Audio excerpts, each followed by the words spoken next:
Mas agora, aqui, como disse alguém aqui, esse é um que não precisa nem pedir, nem pedir.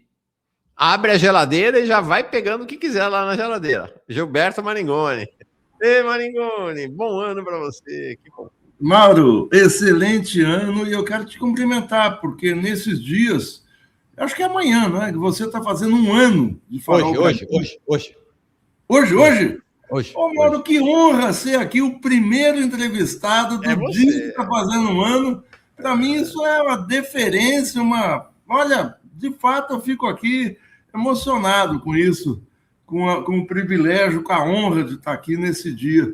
E foi um ano de vitória para o Farol Brasil, o crescimento, a construção do canal, né? Porque até o ano anterior, o que tinha era o Jones heroicamente com as lives e ampliando as lives, mas faltava um canal com a programação completa. E vocês conseguiram um número de seguidores, como é que eu digo, de membros, impressionante em um ano. O canal todo acabou dando também muita consistência à atividade do Jones, né? Que ele deixa de ser um cavaleiro solitário, um lobo solitário na internet, apesar de toda a competência, a capacidade dele, mas passa a ser uma espécie de, eu não digo refúgio, mas é um canal, um ponto de apoio na internet para as ideias da esquerda, a esquerda de esquerda mesmo, né? Porque você tem a esquerda de centro, a esquerda liberal, a esquerda de direita, a esquerda raiz, como se fala, a esquerda radical, como você disse. Isso é muito importante. Esse espaço existe e vocês provaram isso ao longo de 2025. E isso continua a partir de agora novamente, quer dizer, a partir não, mas isso vai se ampliar nesse ano eleitoral, um ano de disputa no debate político muito forte. Parabéns. E eu conto demais com você aqui esse ano, realmente, tua presença chave. Eu digo sempre, o Maringoni tem essa característica, né? Ele é um professor de Relações Internacionais na Federal do ABC, então ele tem um olhar muito agudo para o que acontece no mundo. Na Venezuela são 2 ou 3 livros sobre a Venezuela, Maringoni? São 2 livros sobre a Venezuela. Tem outros sobre temas do Estado, sobre questões mais teóricas do Brasil, mas sobre a Venezuela são 2. E um analista sobre política nacional muito relevante. Eu tentei, Maringoni, antes de você entrar, ir fazendo um caminho a partir deste fato, que eu quero te ouvir sobre ele, que é o sequestro do Maduro e tudo que veio depois, a ameaça à Colômbia, Cuba, Groenlândia, Irã agora, tal, e relacionando isso com a questão local, né, com a questão brasileira, a posição brasileira nesse contexto e também o desdobramento disso na luta política interna aqui. E aí acho que terminamos com o último elemento dessa apresentação de notícia, que foi essa questão do vazamento lá na exploração do petróleo na foz do Amazonas, que acho que tem tudo a ver também com esse cenário geopolítico. As outras notícias que ficam para amanhã são notícias propriamente locais. E aí, você chegou aqui pela primeira vez em 2026. Camarada Maringoni, dê a ordem, estamos esperando para ouvir a ordem. O homem voltou. Tá aí, tá sempre aqui. Maringoni é nosso, você é muito popular aqui, ó, José Marques. Maringoni foi uma grande fonte de conhecimento e admiração que o Farol Brasil nos trouxe. Legal. O Maringoni foi citado pelo Jones nesse balanço de final de ano aí, de 2025. Ele também está citado lá. Você viu? Não vi. Não sabia, nem sabia. Figuraça. Grande Maringoni. Bom, vamos lá. Maringoni, e aí, cara? Dia 3 de janeiro, este ano começou de uma maneira, eu não sei se surpreendente, mas avassaladora, com o sequestro de Maduro. Fale sobre a Venezuela e aí vamos falar sobre o Império e as outras ações todas do Império. Olha, Mauro, nós estamos há 10 dias do sequestro de Nicolás Maduro e do final do desenlace das tensões que vem do início de agosto, quando Donald Trump anuncia o deslocamento daquela frota do Comando Militar Sul, agregado ao super porta-aviões Gerald Ford, para o Mar do Caribe, fazendo uma série de provocações, assassinando mais de 120 pescadores, barqueiros que estavam aí no Caribe, e que culminam com essa ação. Muito já foi falado, a rede está inundada de... sempre trocadilho por ser um ataque a partir do mar, mas ele foi surpreendente porque foi uma violação territorial, foi uma declaração de guerra. Os Estados Unidos buscaram fazer, na sua legislação interna, um arranjo para que isso não parecesse uma violação à própria Constituição dos Estados Unidos. A Constituição dos Estados Unidos, no seu preâmbulo, diz que compete ao Congresso, entre outras coisas, a declaração de guerra a um outro país. Confrontado sobre essa questão, o secretário de Estado, Marco Rubio, disse que não, isso não é uma ação de guerra, é uma ação policial. Eles foram capturar alguém que coloca em risco o Estado americano. Esse risco do Estado americano é o fato do Nicolás Maduro, que seria um suposto narcoterrorista, chefe do cartel de Los Soles. 3 dias depois do sequestro, a própria mídia americana desmonta essa ideia de cartel de Los Soles, que sequer existe. É uma argília do setor de segurança venezuelano que designa alguém que tem costas quentes, alguém que está implicado em negócios esquisitos e tal. Então, a principal acusação caiu. É uma fraude, é uma farsa. Muito foi falado sobre isso. O que pouca gente tem dito é o seguinte, o que pouca gente tem dito, apesar de muita gente ter falado outras coisas.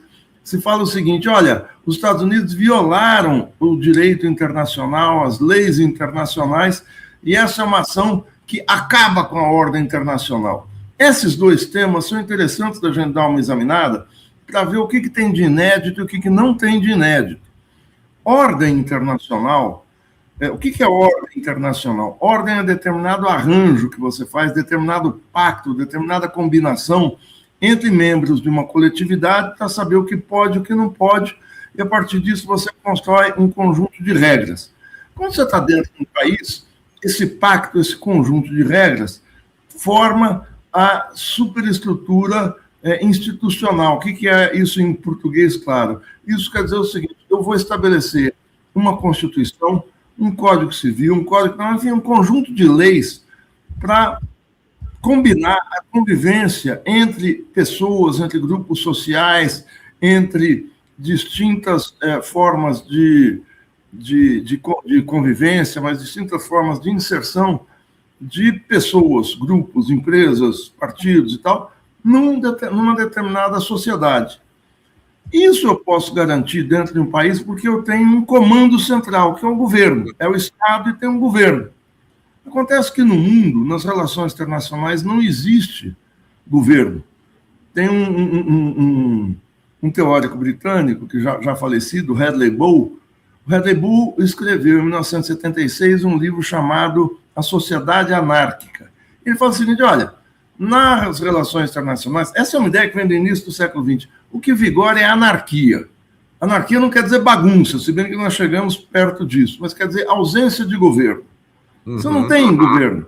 O que você pode estabelecer de regras são combinações. Eu combino com você, Mauro, eu sou um país, você é outro, não tem ninguém acima da gente, e a gente combina de não chutar abaixo da cintura, não se agredir, não xingar quando a gente está aqui no Canal Brasil, no Farol Brasil, e pactuamos entre nós isso, mas não tem ninguém acima da gente para supervisionar ou para nos punir. Não tem ninguém no mundo capaz de punir um outro país como uma instância legal.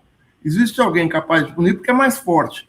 Então não existe, na prática, uma lei internacional. Existem pactos, acordos, tratados, protocolos. Então não tem lei internacional nenhuma sendo violada. Aliás, o Perry Anderson, num artigo, Perry Anderson, historiador, teórico inglês, num artigo que saiu naquela revista New Left Review, no final de 2023, pena que não existe esse artigo em português, que podia indicar aqui, mas ele fala o seguinte, olha, ao longo da história, desde o final da Idade Média, direito internacional é o direito do mais forte, que é o que está sendo exercido, então não tem direito sendo violado. Os Estados Unidos se arrogaram para si o papel de polícia do mundo. Agora querem atacar o Irã, atacar a Venezuela. Colocam todo mundo, dizem que vão tomar posse da Groenlândia. Quem pode segurar os Estados Unidos? Ninguém. Ou uma união política internacional, já que eles, do ponto de vista militar, ainda são a potência mais bem armada do mundo. Então, é preciso medir essas palavras. Não, quebrou lei internacional? Não, é o seguinte, eles botaram o pé na porta, ninguém reagiu, eles vão continuar botando.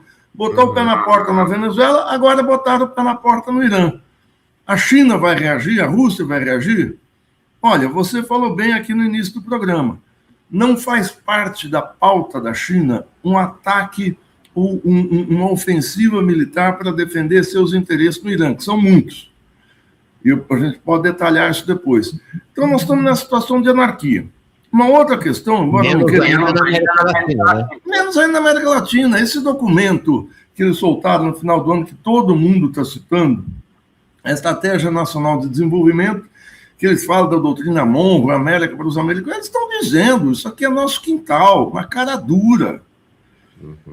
E a outra questão é o seguinte, é que eu vejo até gente graduada do Itamaraty dizendo, acabou a ordem internacional. Eu comecei essa fala dizendo da ordem internacional, acabou a ordem internacional do pós-guerra. Calma. A ordem internacional do pós-guerra pressupunha o seguinte, pressupunha 2 pontos fundamentais. O primeiro é o dólar como moeda, unidade universal, moeda universal de transações de todo tipo, financeiras, comerciais e tal, no mundo.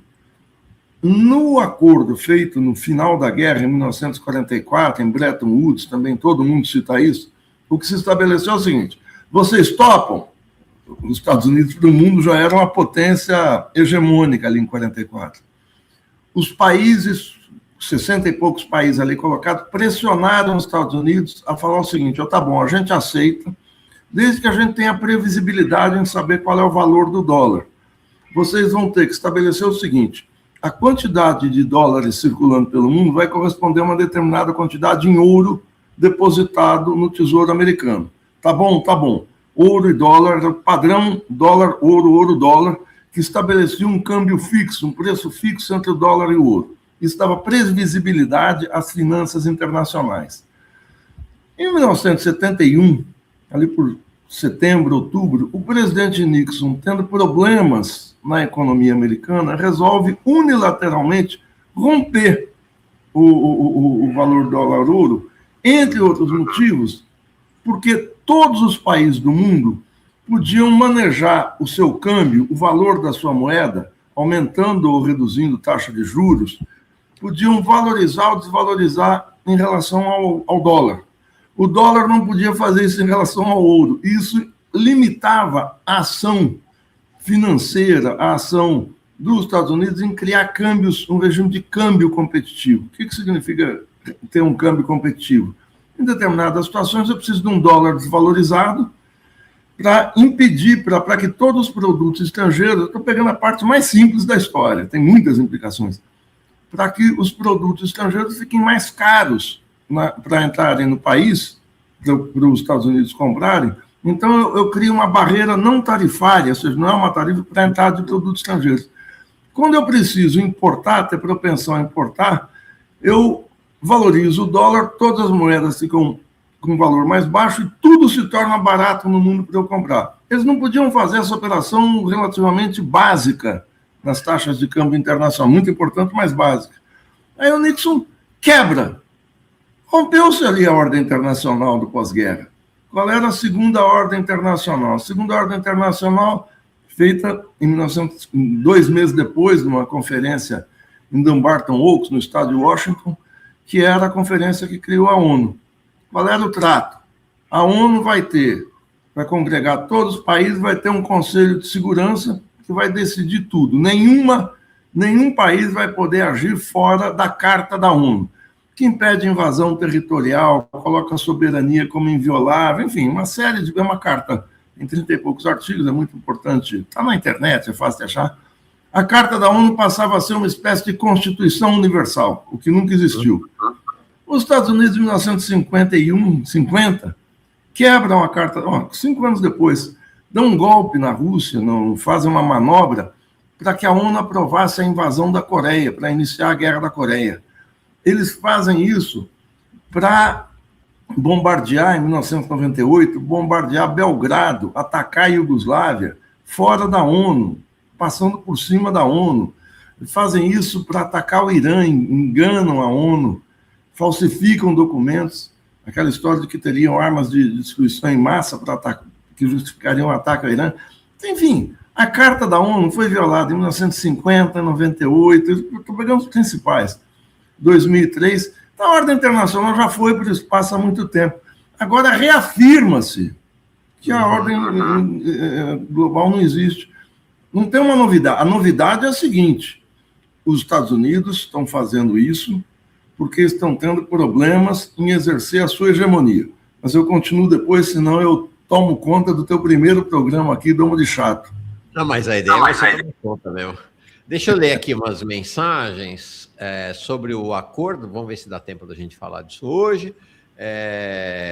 Igor Pereira, belíssimo acordo Caracu, acordo União Europeia e Mercosul. Biner Correia chegando agora, muito bom ver o Mauro, Manhã Brasil de volta. O Kleber dizendo, 1 ano junto com o Farol Brasil, é isso aí, nosso aniversário. Estava no escuro com esse recesso de vocês, realmente vocês iluminam a política pra gente. Abraços. É o Trem Bolula. Cipriano Antônio. Ô, Cipriano, você está de volta aqui com a gente. Cipriano, querido, presenteou com 20 assinaturas do Jones Manuel. Como eu falei, gente, quem ganha de presente a membresia, né, torna-se membro por presente, é por 1 mês só, tá? A pessoa não vai ficar pagando o ano inteiro para você ser membro. Né? É 1 mês, é uma cortesia. E aí você precisa, é fundamental para nós isso, se você gosta daqui, se você tem condição, pode ser de R$5 a 99, 199, algo mais caro, de menos de R$5 a 99, se eu não estou enganado. Por mês você se torna membro aqui, então faça esse segmento aí. José Queiroz, ele já li aqui do José Queiroz, já li também. Álvaro Frota mandando um salve, o Mário mandando também um Viva Manhã Brasil, o Odé Garoa. Bom dia, Mauro. Como os comunistas fazem falta em 2 semanas, pensei que o mundo ia se acabar e piorou sem as notícias e a análise do Farol. Mas eu acho que a gente saiu de férias e o mundo meio que se acabou. Impressionante o que aconteceu. Mauro, creio que temos o direito de conhecer as circunstâncias da demissão do Leandro Fortes. Obrigado. Não, tem sim. E eu já falei disso, Álvaro. Depois eu volto a falar, se der tempo, mas eu já falei sobre essas circunstâncias. É só volta a fita aí para o começo, tá? Já falei bastante, inclusive, sobre essa questão da saída do Leandro, tá bom? O pessoal que está aí no chat, estava desde o começo, pode ajudar a explicar também. Bom, seguinte, Maringoni, você vê uma ameaça concreta, que assim, a história é muita gente dizendo, esse Trump é um bufão. Esse Trump não vai fazer, esse Trump não teve muito disso, o Trump foi lá e simplesmente sequestrou o Maduro. E ele está voltando a bateria verbal dele agora, vamos falar primeiro de América Latina, sobretudo contra Cuba e contra a Colômbia. Ele é um bufão, não vai fazer nada contra Cuba e Colômbia, ou melhor, o Petro e o Díaz-Canel e os povos colombiano e cubano colocarem as barbas de molho? Olha, Mauro, o Trump não tem nada de bufão. O Trump está se revelando um tremendo quadro político do Estado americano. E é uma figura improvável, não só pelo seu histrionismo, aquele penteado laranja, o seu ar caricatural, a sua estupidez verbal, a sua sem cerimônia, o seu caráter muito de animador de auditório. Eu tive a pachorra de ano passado ver uma sessão do Senado, da Câmara, em que ele apresenta uma série de... Acho que foi logo no início do governo. Ele faz uma série de projeções para o ano. Ele parece o Ratinho falando, ele parece um Faustão. Agora o Faustão está afastado, mas é um animador de auditório. Então, mas isso não faz dele uma figura menor. A gente considerava, você e eu que somos um pouco mais, digamos, experientes, a gente se lembra quando Ronald Reagan foi eleito em 1980, em que todo mundo falava, ele é um ator de filme de cowboy B, filme B é filme de segunda linha, dos anos 40, é um bobão, é um bufão. E o Reagan reorganizou o Estado americano naquela situação pós-crise do dólar, pós-crise que os Estados Unidos viveram nos anos 70. São dois quadros, assim, de primeiríssima linha. E o Trump tem algo que a gente já conversou aqui, que é a capacidade de, todo dia ele tem uma novidade da mídia, todo dia ele está se colocando, atacando, dizendo que vai tomar conta da Groenlândia, dizendo que vai cercar Cuba, que ele vai botar o Marco Rubio de presidente de Cuba, que ele muda a Wikipédia, como você mostrou aqui, para se colocar como presidente da Venezuela, vai atacar a Colômbia, o Irã que se cuide, enfim, ele todo dia gera uma manchete. Você que é um rapaz que se formou na mídia e que sabe o que é fazer uma manchete, às vezes você vem falar comigo aqui para combinar uma manchete, ele consegue se colocar como um fazedor, como um pauteiro da mídia, exatamente. É impressionante isso. Então não tem nada de bufão. A ameaça que ele faz ao Irã agora é seríssima, porque é um ataque... O Irã é um país sob cerco desde 1979, desde a Revolução Islâmica. Eu não sou um partidário da Revolução dos Ayatollahs, mas eu fui, e você também, a gente fica falando aqui coisa de velho, mas parece chato, a gente recolhia alimentos, a gente recolhia roupas, a gente na universidade, na época do movimento estudantil, para mandar para duas revoluções que estavam acontecendo ao mesmo tempo. A Revolução Sandinista, na América Central, e a Revolução Iraniana, que livrou o país da ditadura daquela figura nefasta do Shah Reza Pahlavi, que de 51 a 79 governou o país com mão de ferro, com tortura. Eu lembro daquele serviço secreto iraniano, SAVAK, que era um troço terrível, era uma coisa semelhante ao Mossad, não tinha competência do Mossad, mas torturava, prendia, matava, era o esquadrão da morte, enfim, era o serviço oficial de segurança do Shah. E o Irã passou a sofrer cerco econômico, embargo dos Estados Unidos a partir de 79. No começo dos anos 2000, quando o Irã começa a dar curso ao seu programa nuclear, e eles alegavam para fins pacíficos, o Conselho de Segurança faz aumenta o embargo contra o Irã, contra produtos, importação e exportação, porque o Irã estaria desrespeitando o Tratado de Não Proliferação das Armas Nucleares. Isso vai se acentuando nos governos Obama, no governo... O Irã é um país estrangulado, que vive... O Irã é um país de 93 milhões de habitantes, é um país em que o petróleo representa metade das suas exportações, é um país que tem uma indústria automobilística muito importante, uma indústria farmacêutica muito importante, é um país industrializado, um país que tem um setor de ciência e tecnologia também muito dinâmico, um país que se virou em cima do cerco, abriu rotas comerciais com a China e com a Rússia. O Irã comete o mais profundo dos pecados, que é vender petróleo para a China, metade da sua produção é exportada para a China, e não comercializa em dólares, comercializa em renminbi, na moeda chinesa. Isso é uma heresia para os Estados Unidos. É uma sociedade autoritária? É. Assim como os Estados Unidos são. A gente está vendo que são os Estados Unidos agora, depois desse assassinato em Minneapolis. Me escapa o nome da moça que foi... Está suscitando um levante em várias cidades dos Estados Unidos. Sob Trump, os imigrantes estão sendo um tratamento estúpido, violento, brutal. Então, o Irã é um país autoritário, assim, os Estados Unidos são também. A União Europeia também, com as leis contra imigrantes. Então, vamos com calma. Ah, mas é desumano. Sim, eu posso falar 1000 coisas do regime iraniano, mas eu vou ver quem é que está em cada lado da trincheira.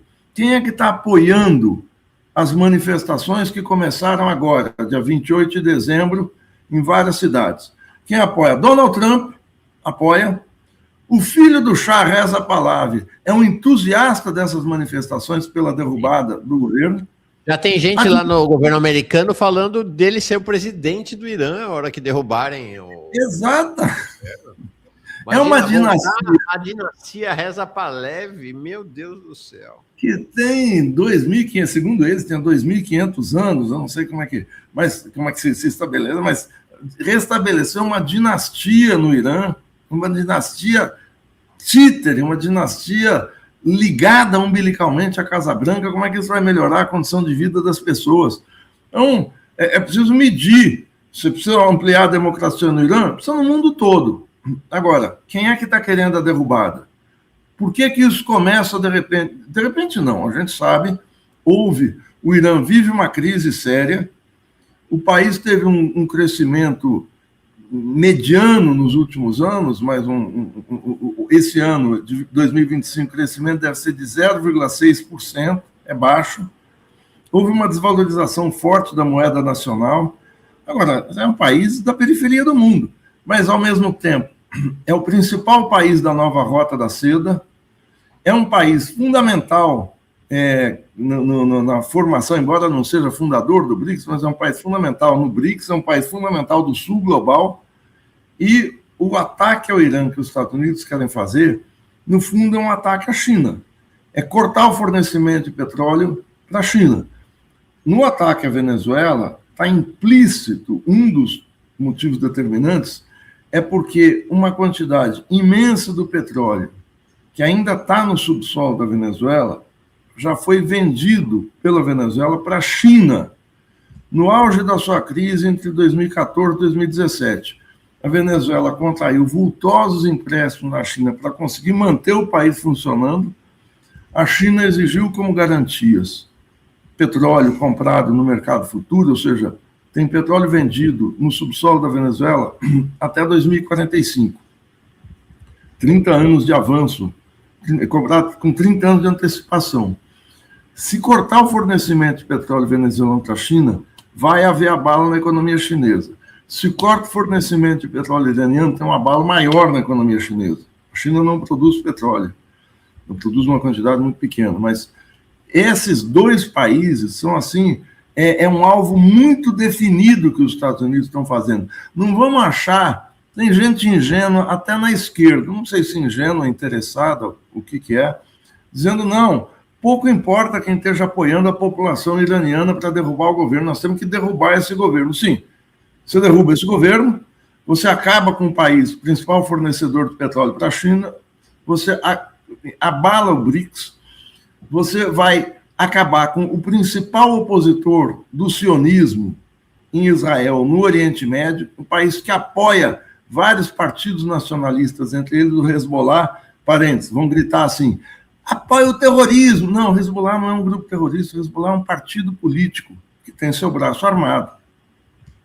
Então, as acusações de autoritarismo são reais, mas olhemos para o mundo e olhemos o papel que o Irã tem no Oriente Médio e nessa conformação de uma contra-hegemonia, ou seja, de um mundo multipolar a partir da China, a partir da nova Rota da Seda. Assim, eu fico vendo a irresponsabilidade dessa gente progressista que faz coro com a derrubada do governo iraniano. Assim, algo indizível, isso que eu fico vendo pelas redes. Você não olha para os direitos humanos? Olho sim. O pior direito humano é os Estados Unidos tomarem conta ou anularem um país soberano, mais um. Maringoni, acho que tem aí uma questão, que foi o tema até do nosso editorial hoje, e que acho que a principal confrontação teórica com repercussões diretas sobre linha política, estratégia, tática e análise, que até comentei, né? Usaram recentemente essa expressão, uma expressão típica da construção maoísta, né? Da contradição principal, né? Qual é a contradição principal? A expressão do grande camarada Mao Zedong, né? Qual é a contradição principal? É para ela que você tem que olhar. E a partir dela você vai estabelecer sua política de aliança, seus alinhamentos, né? Sua estratégia e sua tática. Não que as chamadas contradições secundárias ou menores não sejam relevantes, mas elas são secundárias, como o próprio nome diz. E aí me parece que a gente tem uma confrontação no mundo e aqui no Brasil entre uma visão progressista que enxerga que a principal contradição da sociedade brasileira e do planeta Terra é entre democracia burguesa e fascismo, e uma outra visão que enxerga que a principal contradição na sociedade brasileira e no planeta Terra é entre o império, entre o imperialismo estadunidense e os povos do mundo. No caso aqui do Brasil, os trabalhadores e seus aliados. Parece que isso está em jogo. Né? Porque quando você vem e faz essa conversa fiada, a democracia lá no Irã, você está nessa lógica, né, de que a contradição, você está fazendo a defesa do que seria a chamada democracia burguesa. Isso tem uma série de decorrências, né, Maringoni? Olha, eu acho que, Mauro, você foi no ponto. A questão da contradição principal no mal é algo que a gente precisa estudar, a gente deve estudar, para saber se movimentar na seara política e não ficar atrás de dogmas, personalismos, culto à personalidade e tal. Não há dúvida, a agressividade imperial dos Estados Unidos é o principal traço do mundo hoje. Em outras situações, a expansão do comércio chinês, em outras situações, a liberação comercial. Hoje, não. Hoje está claro, os Estados Unidos enfrentando uma crise no seu relacionamento com os outros países, que se chama uma crise de hegemonia. Não conseguem exercer a sua dominação pelo convencimento, pelas bandeiras que sempre levantou, estamos lutando contra o comunismo, pela democracia. É aquilo que o Gramsci chama, né, de convencimento, e que o Joseph Nye, um assessor do Clinton, falecido recentemente, chamava de soft power, o poder brando. Isso não consegue, os Estados Unidos não conseguem mais convencer ninguém que eles têm que dominar o mundo, então eles têm que ir para a força bruta. Isso é uma crise. Agora, essa crise os torna muito violentos, como estão se mostrando agora. Essa história do Trump aumentar o orçamento militar de $1 trilhão, que foi o que eles quase atingiram em 2025, para aumentar 1,5 vezes para $1,5 trilhão. Gente, $1,5 trilhão são 8 trilhões de reais, quase. Chega perto de 8 trilhões. É uma quantia de dinheiro impressionante. Eles precisam disso para continuar exercendo a sua, não é a hegemonia, mas o seu peso no mundo, porque a hegemonia eles estão perdendo. E a gente achar que não é a contradição entre imperialismo e a nação imperialismo, trabalhadores imperialismo, enfim, não é essa a questão, a grande sombra que paira sobre o mundo. Quando se fala contradição é democracia, tá bom, vamos defender a democracia, Lula fez, o governo brasileiro promoveu, dia 8 de janeiro, um evento no Palácio Planalto em defesa da democracia. Muito bacana, gostei, porque tem que marcar mesmo o que foi a tentativa de golpe em 8 de janeiro de 2023. Só que, primeiro, é uma manifestação palaciana, dentro das paredes do palácio. Quando o Lula desce a rampa, as próprias imagens da TV Brasil mostraram que havia pouca gente fora. Isso sensibilizou muita gente? Não. Por quê? Porque é uma defesa em abstrato da democracia. Democracia. E cadê a denúncia do golpe de 64 nesse ato pela democracia? Não houve. Eu assisti inteiro pela TV Brasil. Não houve. Não se fala em golpe de 64. Assim como você lembrou bem, o Lula saúda tanto Ainda Estou Aqui quanto Agente Secreto, que são filmes sobre a ditadura, dizendo que a ditadura, mas, você bem ressaltou, proibiu em 2024 qualquer menção, qualquer ato contra a ditadura, dizendo que isso é página virada.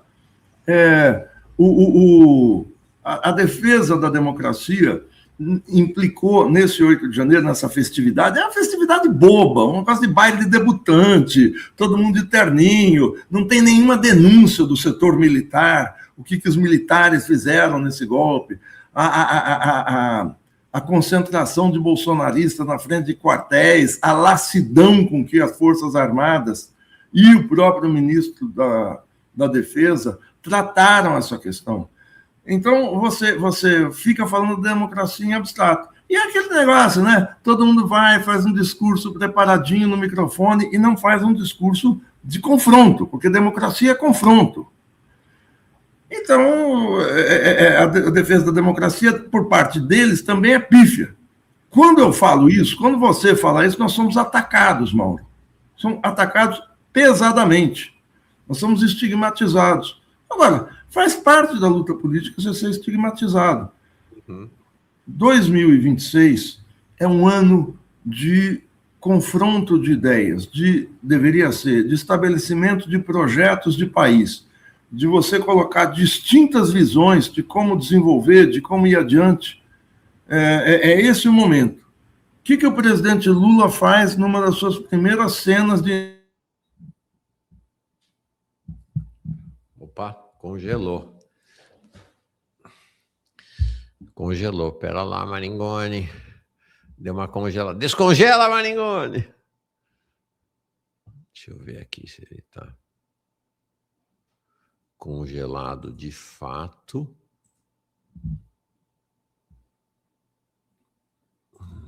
Ou se sou eu que estou, né?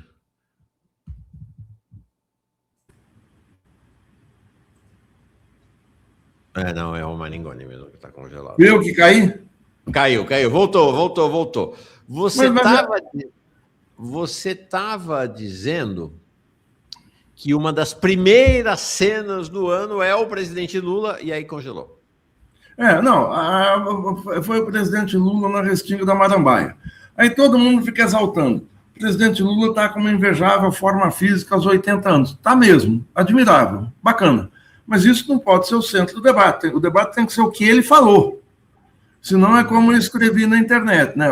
Eu aponto para uma estrela cadente, falo, gente, olha a estrela cadente. E alguém olha para o meu dedo e fala, cara, você está com o dedo sujo. Em vez de olhar para o importante, fica olhando para o detalhe. O detalhe é o Lula sem camisa. Claro que o Lula sem camisa, aquilo é uma construção. O Sidônio deve ter sido chamado, é uma estratégia de comunicação. Vamos chamar a atenção para mostrar que o Lula tem condições físicas, está apto a disputar uma cadeira presidencial, uma postulação. Ele não está como Joe Biden, que tinha 81 anos quando disputou 81, quando disputou a eleição em 2024, que fez aquele debate, que estava com sérios problemas por causa no caso do Biden, não estou sendo detalhista, mas estava com problemas para tocar a campanha, não se mostrava apto a enfrentar um mandato de 4 anos. Isso faz parte da campanha, mostrar o presidente Lula forte, bem, ágil. É campanha, tem que fazer, ótimo. Mas o que ele fala é gravíssimo.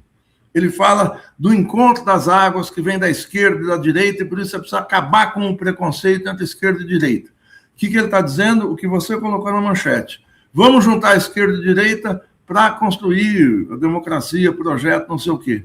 Ele está dizendo que não tem. A direita fez democracia, a direita tentou golpe, vamos juntar com a esquerda, que tudo bem, vamos formar esse grande mar. Isso é uma fantasia.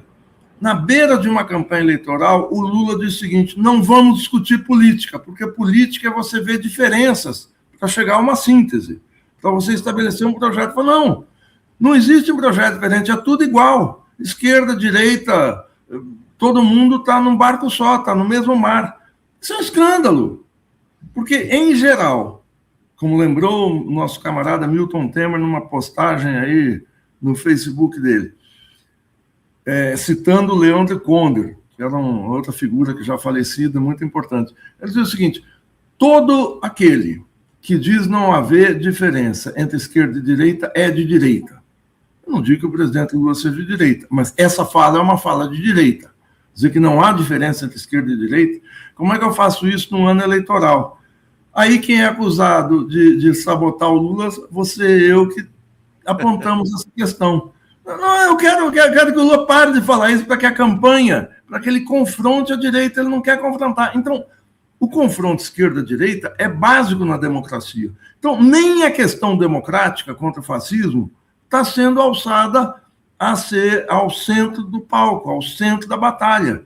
O que é o centro da batalha? O centro da batalha é vamos fazer campanha, vou mostrar o meu bíceps, vou mostrar o meu peitoral, vou mostrar que eu estou puxando ferro, estou bacana, estou malhado tal, para fazer campanha. Quando você despolitiza a campanha, tudo se torna possível. É um poder exercido sem princípio algum. Então, pouco importa que vão atacar a Venezuela, pouco importa. Hoje eu falo que o Congresso é inimigo do povo, amanhã eu faço um discurso dizendo que o Congresso aprovou tudo que eu queria. Isso semeia confusão na cabeça das pessoas.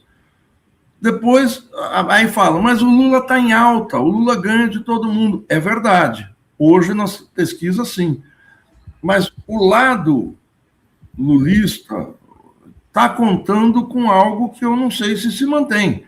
Hoje nós temos uma dianteira do Lula muito por conta do desarranjo da direita. Bolsonaro fora do jogo, uma briga de foice entre os líderes de direita para ver quem vai ser o candidato e uma crise séria, apesar deles terem maioria congressual, maioria nas prefeituras e tal. Então, sequer a questão democrática é colocada de uma maneira que para em pé, de uma maneira racional.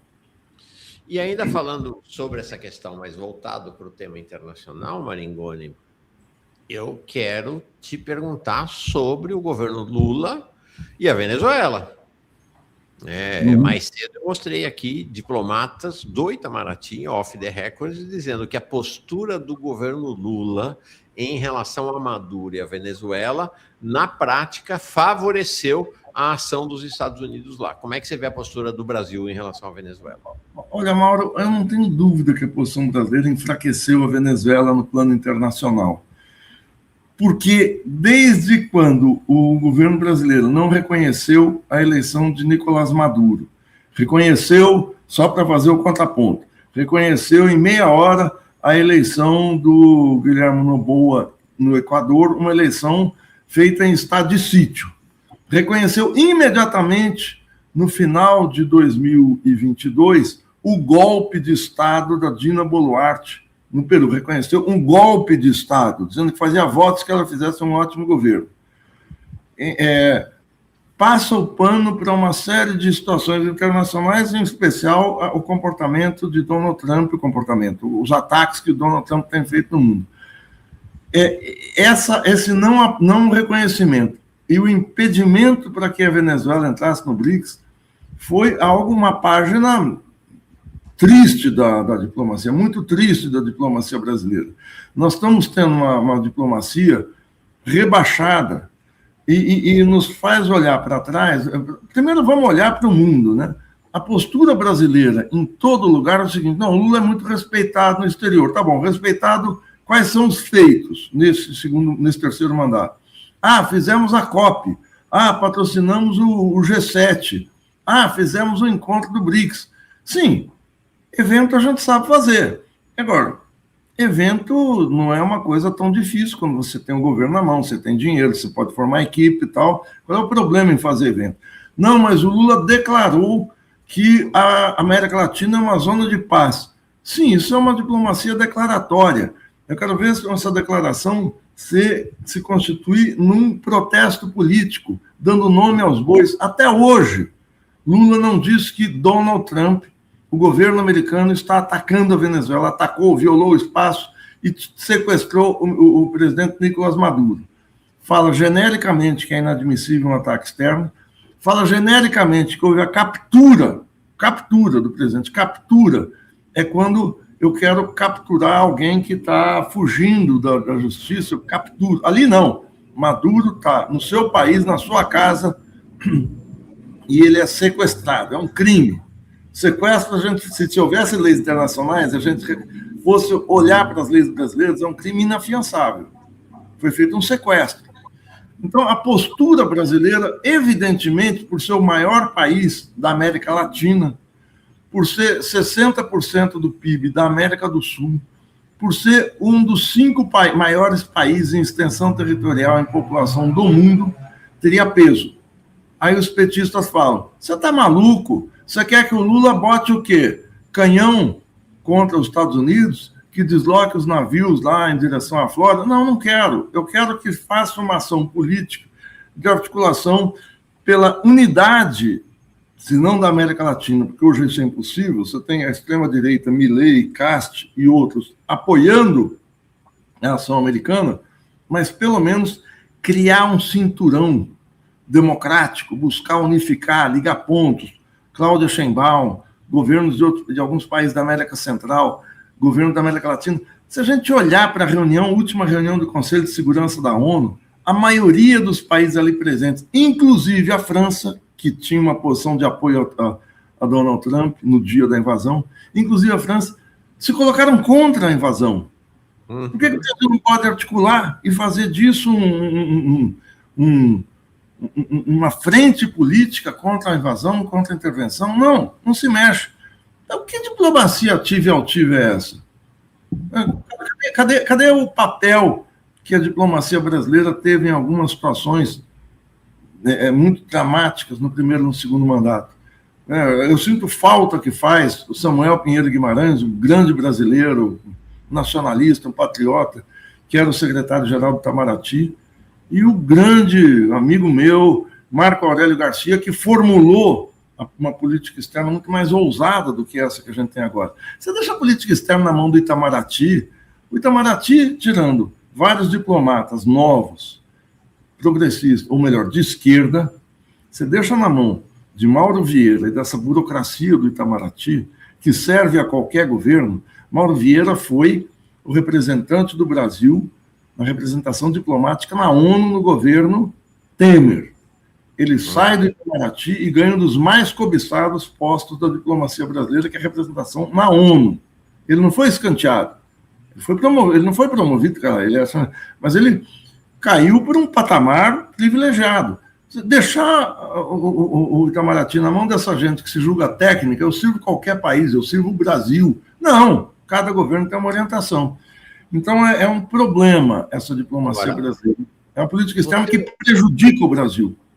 Você não observou hoje, mas foi você que me chamou a atenção no dia 8 de janeiro, e antes disso também, para o fato de que sequestraram um presidente da República, aqui de um país vizinho, da Venezuela, e na celebração do 8 de janeiro, ou na memória do 8 de janeiro, como queira, na nota oficial da área do coletivo jurídico do PT, convocando o 8 de janeiro, no discurso de Lula, nas notas do governo Lula sobre a ação de Trump, não há menção ao nome de Nicolás Maduro. Não há. O 8 de janeiro, isso não existe. Agora, Mauro, já que a gente está falando de Venezuela, tem que dizer uma coisa. A cobertura da imprensa brasileira sobre Venezuela e sobre Irã é porca, é porca. Você está tendo manifestações de massa constantes em várias cidades da Venezuela contra a invasão, contra o ataque, contra o sequestro. Isso não, na grande mídia, isso não sai aqui. Sai no Brasil de fato. Você vai, quem está fazendo uma ótima cobertura é o Página 12 da Argentina. A edição de domingo eram 9 páginas sobre a questão da Venezuela, 3 delas sobre as manifestações. Então, toda a negociação, que o governo venezuelano está extremamente acuado, a gente está vendo isso. O Trump tomou conta. Não tem nenhum indicativo que o Trump tomou. Claro que o governo está acuado. Você bota um canhão em direção à sua cabeça, claro que você vai negociar. Houve falha na defesa enorme, tanto que sequestraram. Houve traição? Não sei. Não vou raciocinar nessa hipótese, não estou dizendo que não houve. Porque senão eu vou enveredar numa discussão especulativa vazia. Eu acho que houve traição, você acha que não, ou vice-versa, e a gente deriva para algo que nos desvia do foco principal, a denúncia do império. Você perceber qual é a movimentação, qual é a contradição principal, como você fala. Eu passo aí para um cipoal, para um labirinto de contradições secundárias que, num momento, não me levam a lugar nenhum. É fato. É fato. É como essa história do Alexandre de Moraes aqui, né? O Alexandre de Moraes telefonou ou não telefonou para o presidente do Banco Central para fazer lobby para o Banco Master? Isso vira o grande debate, né? Como se teve traição ou não teve traição. Quando o que importa é o fato da família, do clã Moraes, da família Moraes, ter um contrato de 130 milhões com o Banco Master. É isso que importa. Se telefonou, se não telefonou, o fato é que a família Moraes tem um... Por que eu falo a família Moraes? Porque a esposa dele tem lá o contrato de 130 milhões, não ganhou tudo, né? Porque quebrou antes o banco. Mas ela é casada, no mínimo, em comunhão parcial de bens com Alexandre de Moraes. Então, ele é diretamente favorecido pelo contrato. Né? E aí fica essa coisa, né? Não, aí os progressistas ficam com essa conversa, não, mas ele não telefonou, olha que acusação absurda, porque ele não telefonou. Não, ele não precisa fazer nada, ele é favorecido diretamente. A mesma coisa na Venezuela. Traiu ou não traiu? Não sei. O que importa é que houve uma operação de sequestro de um presidente da República, né, Maringoni? Eu aqui falando e o Maringoni congelou de novo. Volta, Maringoni. Maringoni. Mauro, você me dá um minutinho só, me tira do ar, eu preciso atender um... Vai lá. Eu estava ouvindo aqui. Vai lá.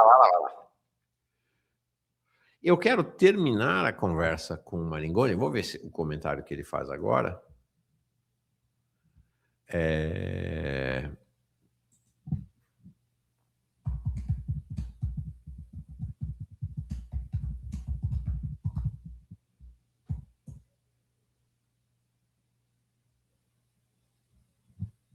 Vamos ver aqui. Onde está você, Gilberto Maringoni?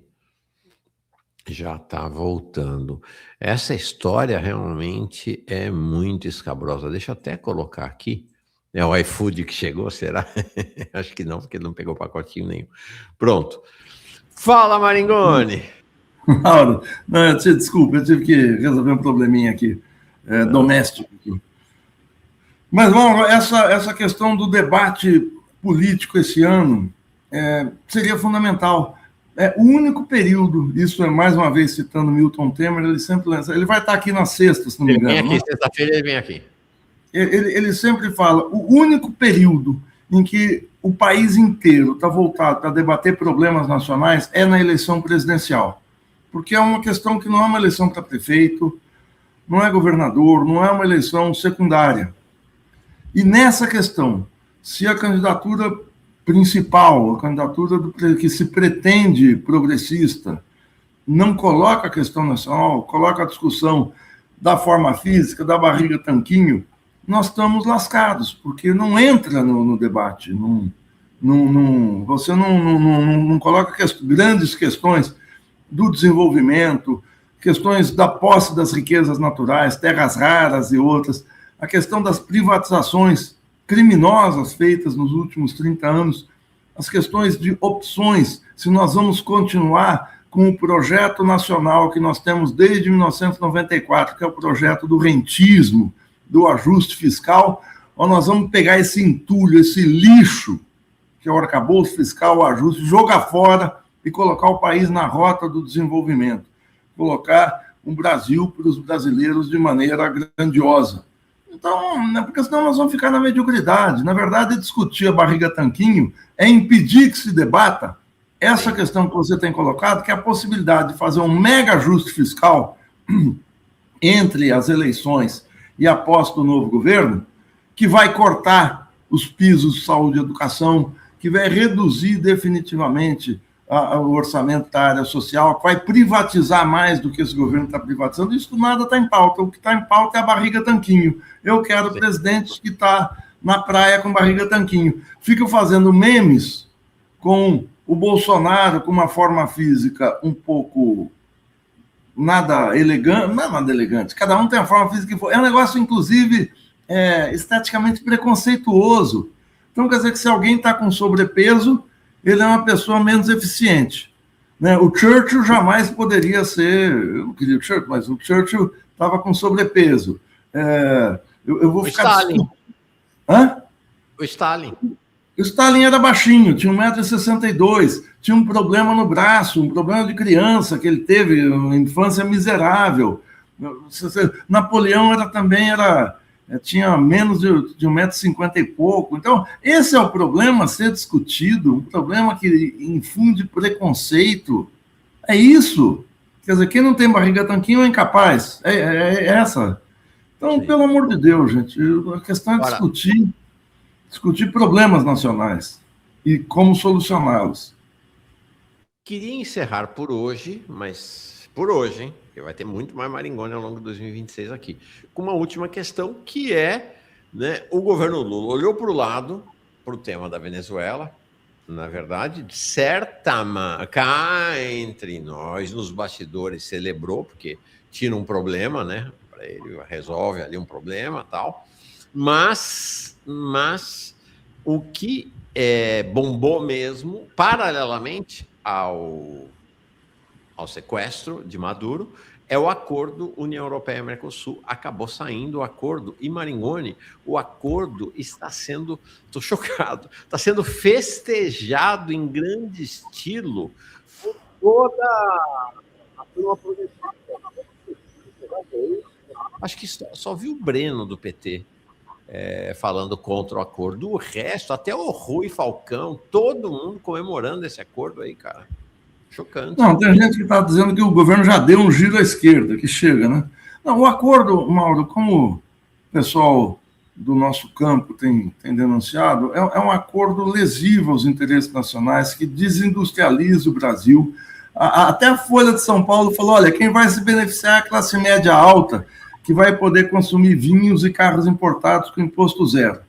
Eu vou pegar aqui algo que a Denise Gentil me mandou. Eu sei que ela vem aqui quarta ou quinta-feira, e ela deve falar disso. Gentil vem amanhã aqui, cara. Vem amanhã. Todas, ela está aqui amanhã com a gente. Eu vou pegar o que ela deve citar amanhã, porque é muito importante. O IPEA, o Instituto de Pesquisa de Economia Aplicada, onde a Denise foi diretora, eu fui pesquisador, é um órgão respeitado do governo federal.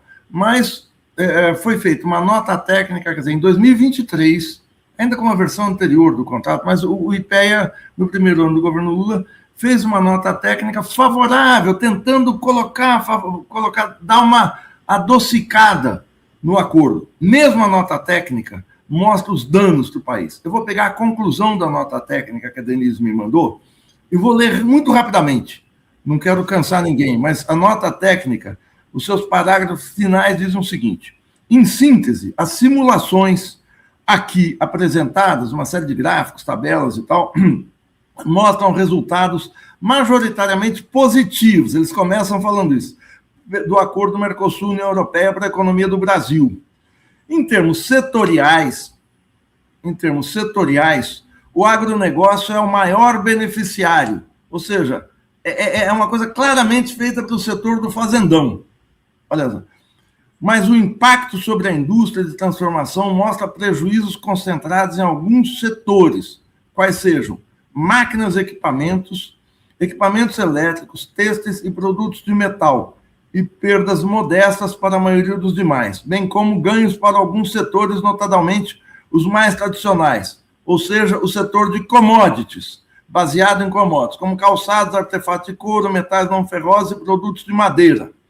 Haveria, conforme esperado, um aumento de fluxos totais de comércio da União Europeia com o Brasil e os demais países do Mercosul, com ganhos relativamente mais elevados no comércio brasileiro. Esse se beneficiaria do efeito da criação de comércio, principalmente nas exportações e importações feitas com a União Europeia, mas também testemunharia efeitos de desvio de comércio, uma vez que haveria redução de exportações e importações de quase todos os setores com o resto do mundo, em menor medida também para os parceiros do Mercosul. Apesar da adoçada, eu não sei se ficou claro, quem ganha é o agronegócio, quem perde é a indústria. Aqui eles estão super dando um banho de loja no acordo. O acordo quebra a indústria automobilística. Isso a Folha de São Paulo fala hoje. Por quê? Porque você vai importar automóveis a tarifa zero. E por que você vai instalar a fábrica aqui? Por que você vai instalar indústria de alta tecnologia? Não precisa, eu importo da União Europeia. Esse acordo sacramenta o fazendão, sacramenta o Brasil pré-1930, sacramenta o Brasil do atraso, da periferia. É um escândalo que um governo que se autodenomina como progressista amarre, costure algo que foi lançado, um acordo lançado no governo em 1990.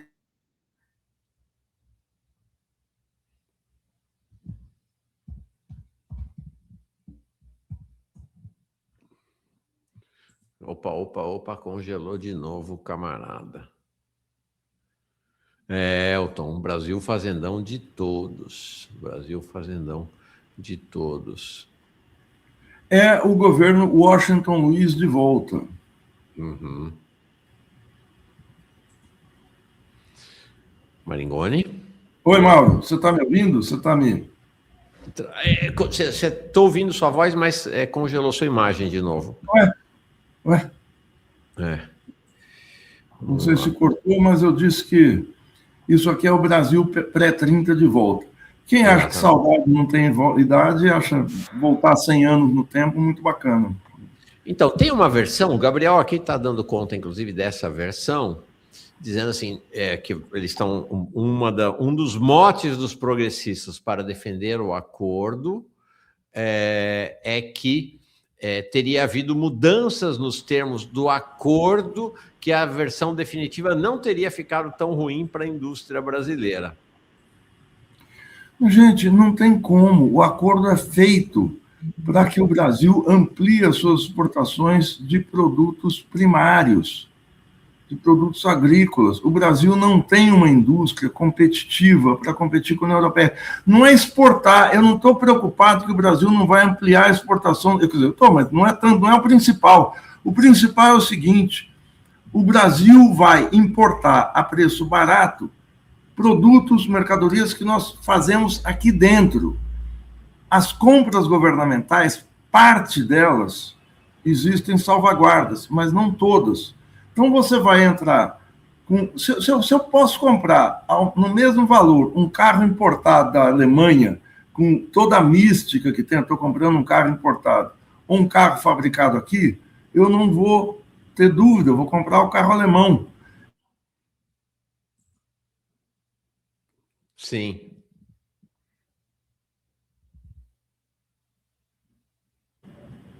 Um golpe no incentivo à instalação de indústrias aqui, mas isso mira também a indústria chinesa que quer se instalar, quer investir aqui no Brasil. Ele é totalmente lesivo à economia nacional. Nós vamos tudo bem, vamos exportar produtos agrícolas, com 1001 salvaguardas que os agricultores europeus conseguiram embutir no acordo para qualquer tipo de uso de agrotóxico, trabalho escravo, não sei o quê. Há coisas que são justas, são pertinentes, mas são usadas no comércio internacional para bloquear importações. Você tem uma série de cotas de importações que são... Opa, tá com problemas a conexão do Maringoni lá, deixa eu ver. A gente estava com ele aqui só de áudio, agora cortou o áudio também. Não, esse final da entrevista com o Maringoni acabou ficando um final muito entrecortado pelos problemas com a internet dele lá. Caiu tudo. Maringoni... voltou o som. Tá instável a sua conexão? Mas então... Bom, Mauro, a gente continua na próxima. Então, na próxima, a gente continua. Deu para entender. O espírito da coisa é o Fazendão Brasil cada vez mais pujante. Salve o agronegócio. Salve o agronegócio. É salve o agro. O agro é pop. O agro vai desindustrializar, terminar de desindustrializar. Maringoni, querido, um beijão. Muito obrigado. Bom ano para você, para todos nós. Teremos muitas conversas aqui. Tua presença é sempre fundamental. Valeu. Tchau, Mauro. Tchau. Até a próxima.